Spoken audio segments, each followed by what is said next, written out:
Good morning students. आज हम read करेंगे चैप्टर 5 एडल्टहुड, मतलब प्रौढ़ावस्था।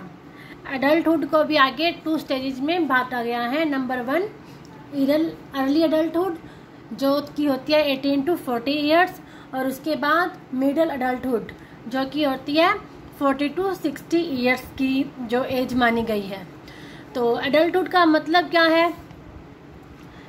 जो कि प्रौढ़ावस्था है वो उसकी स्टार्टिंग हमारी इन्फेंसी मतलब शिशु अवस्था में भी हो जाती है और एडोलसेंस तक यह अपने चरम तक पहुंच जाती है। वैसे तो एडल्टहुड की हम क्या मानते हैं कि जो 18 ईयर्स से ऊपर जो भी बच्चा है वो अडल्ट माना जाता है। तो इसके बारे में हम रीड करते हैं। Preparation of adulthood start from infancy but it reach its peak during adolescence.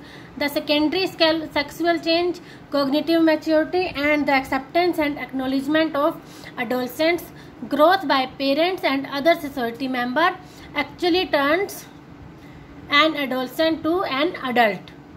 परिवार के द्वारा और अन्य समाज के मेंबरों के द्वारा जो बच्चा 18 ईयर से ऊपर हो जाता है उसमें जो यौन परिवर्तन होते हैं और बौद्धिक और मानसिक जो परिवर्तन होते हैं उसके बाद उसे अडल्ट मान लिया जाता है और इसका कोई निश्चित पहचान नहीं होती और इसी के साथ साथ उसे कुछ अधिकार भी दे दिए जाते हैं, जैसे कि voter card, getting a driver license, getting sexual maturity, joining a college, getting a credit card. Means 18 years की एज के बाद एक जो बच्चा है उसको ये सब अधिकार भी मिल जाते हैं। Actually, these biological, economical and social change help the adolescent to be acknowledged as an adult by other people and parents. मतलब ये परिवर्तन होने के बाद एक जो एडोलसेंट है उसको एडल्ट मान लिया जाता है। उसके बाद बताया है कि ये दो इसकी वो स्टेजेज मानी गई है, अर्ली एडल्टहुड और मिडिल एडल्टहुड। पहले आता है early adulthood. The period between 18 to 40 years is called early adulthood. Many changes take place in both and women during this stage. इस स्टेज में मैन और वुमेन दोनों में ही काफ़ी चेंज आते हैं। There are many expectations from the individuals of this age group by their parents, family and society as well. इस समय में परिवार से, फैमिली से और सोसाइटी, जो हमारे पेरेंट्स है, फैमिली है और सोसाइटी, सभी इंडिविजुअल से काफ़ी ज़्यादा एक्सपेक्टेशंस होती हैं कि वो अपने अब जीवन में जो है आगे बढ़े। उनसे क्या क्या उनसे उम्मीदें होती हैं? Number 1, they are expected to take some career and be economically independent. वो कोई भी करियर चूज करें और आर्थिक रूप से आत्मनिर्भर बने। Number 2, get married and raise their family. विवाह करके अपना परिवार बढ़ाए। Number 3, understand the duties and responsibility of a good citizen and contribute constructively to the society. एक अच्छा नागरिक बने और समाज के उत्तरदायित्वों को पहचाने। It has been seen that individuals of this age try to develop more and more qualities and skills so that they can achieve things which they desired but could not get during adolescence. मतलब इस as में देखा गया है, जो ये early adulthood है, इस एज में बच्चे जो एडोलसेंट्स हैं अपने अंदर बहुत ज़्यादा क्वालिटीज और स्किल डेवलप करना चाहते हैं ताकि वो चीज़ें उन्हें जो अपने एडोलसेंट के टाइम नहीं मिल पाई थी उनको प्राप्त कर सकें। They also become class conscious, a bit more religious and want to join and associate themselves with some organization. वो थोड़ा सामाजिक प्रतिष्ठा के प्रति भी चिंतित हो जाते हैं, थोड़ा धार्मिक भी हो जाते हैं और कोई समूह भी उसमें हिस्सा बनना चाहते हैं। They want recognition in the society. अब वो समाज में अपना स्थान बनाना चाहते हैं।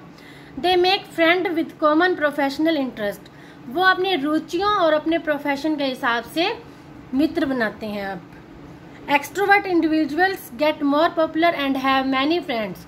जो बहिर्मुखी इंडिविजुअल होते हैं वो बहुत ज़्यादा पॉपुलर हो जाते हैं और उनके मित्र भी ज़्यादा होते हैं।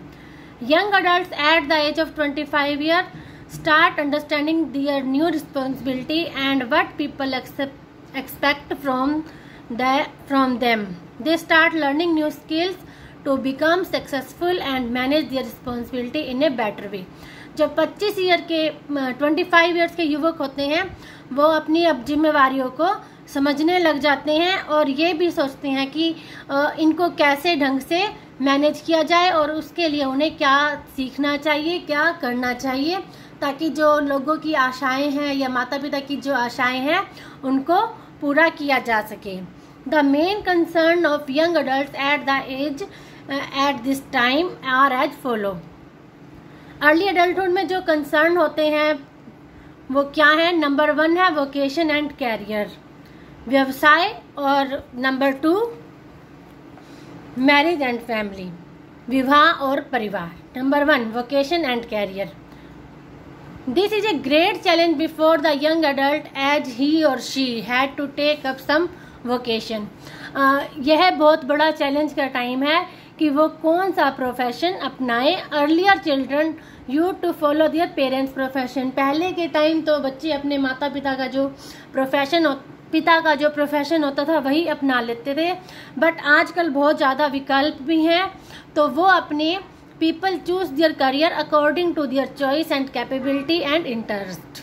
तो लोग अपने रुचि और अपनी योग्यताओं के आधार पर अपना प्रोफेशन चूज करते हैं. Since womens are also taking up career there is a problem of competition in various career option. आजकल स्त्रियां भी अपना करियर चुनती हैं. मतलब इस प्रतिस्पर्धा के दौर में जो व्यवसाय से संबंधित चुनौतियों का सामना करती हैं.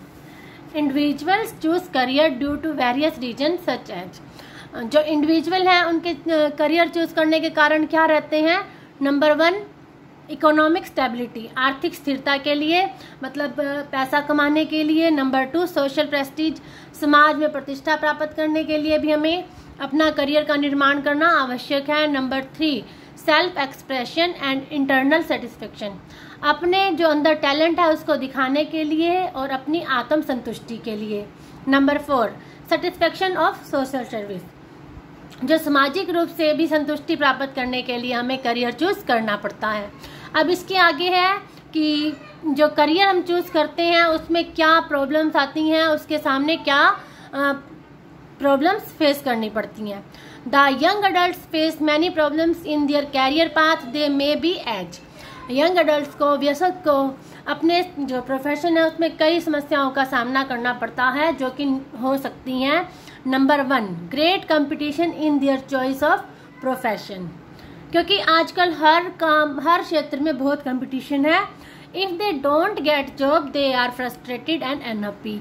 अगर किसी को व्यवसाय कोई जॉब नहीं मिलती है तो वह परेशान हो जाता है और उदास हो जाता है. Number 2 wrong choice of profession. Sometimes they choose career which don't suit them. They get dissatisfied for the whole life. कई बार हम गलती से कोई गलत प्रोफेशन चुन लेते हैं जो कि हमारे अनुरूप नहीं होता, मतलब जो हमें सूट नहीं करता. तो यह हमारे लिए पूरे लाइफ के लिए एक डिससेटिस्फेक्शन का कारण बन जाता है. Some learn other skills and change their profession and sometimes get settled. But if they are stuck to a wrong profession, then they get frustrated. जो गलत चुन बैठते हैं अपना प्रोफेशन, उनमें से कुछ तो नया स्किल प्राप्त कर लेते हैं और अपना प्रोफेशन चेंज कर देते हैं और दूसरे प्रोफेशन में सेटल हो जाते हैं, तो ठीक है. बट अगर वो ऐसा नहीं करते तो वो सारी जिंदगी इस कार्य के लिए फ्रस्ट्रेट रहते हैं, परेशान रहते हैं कि मैंने गलत प्रोफेशन चुन लिया था. नंबर 3 प्रमोशन, मतलब अपने पोस्ट में ज़्यादा उन्नति प्राप्त करना.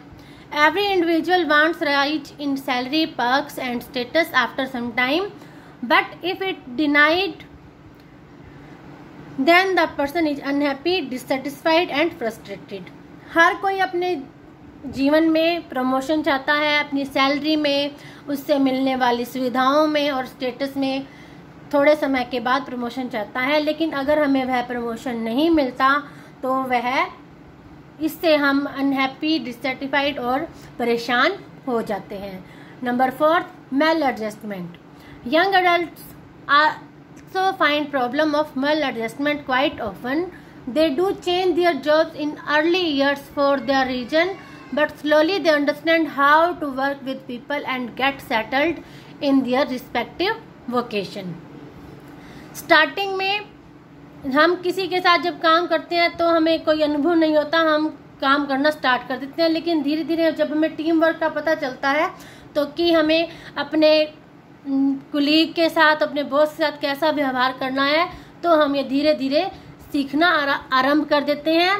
तो कई बार एडजस्टमेंट सही होती है, कई बार नहीं होती, तो इसके कारण हमारा काम प्रभावित होता है। Adults are ambitious and they want to rise in the career. Adults बहुत ज़्यादा ambitious हैं, वो अपने जो करियर में बहुत ज़्यादा ऊपर उठना चाहते हैं। But women often give priority to their family and married life over their vocation. But women आज भी अपनी फैमिली और अपनी मैरिड लाइफ को अपने करियर से ऊपर रखती हैं। Sometimes they sacrifice a promotion if it demands a transfer away from family or long working hours. आज भी वो किसी प्रमोशन को छोड़ सकती हैं, उसका त्याग कर सकती हैं यदि उसका ट्रांसफ़र किसी दूसरी जगह हो रहा हो, अपनी फैमिली से दूर, या कार्य करने का बहुत समय लगता हो, तो वह उस प्रमोशन को छोड़ देती है। However, more and more women are taking up professions and some of them are quite ambitious and ready to make any sacrifice for their career. फिर भी कुछ महिलाएं ऐसी हैं जो अपने प्रोफेशन को ऊपर रखती हैं और कुछ ऐसे तरीके अपनाती हैं और उनके परिवार के सदस्य भी उनके इस कार्य में सहायता करती हैं, तो इस प्रकार वो करियर अपना चुन लेती हैं। Next concern, marriage and family. जैसे कि मैंने बताया कि एडल्टहुड में जो 18 से 40 ईयर तक होती है, उसके 2 मेन कंसर्न है। नंबर 1 अपना करियर चूज करना, नंबर 2 मैरिज एंड फैमिली, उसके बाद अपना परिवार बनाना और मैरिज करके परिवार बनाना। तो इसके बारे में कल हम रीड करेंगे, आज ये अच्छे से रीड करें। Thank you.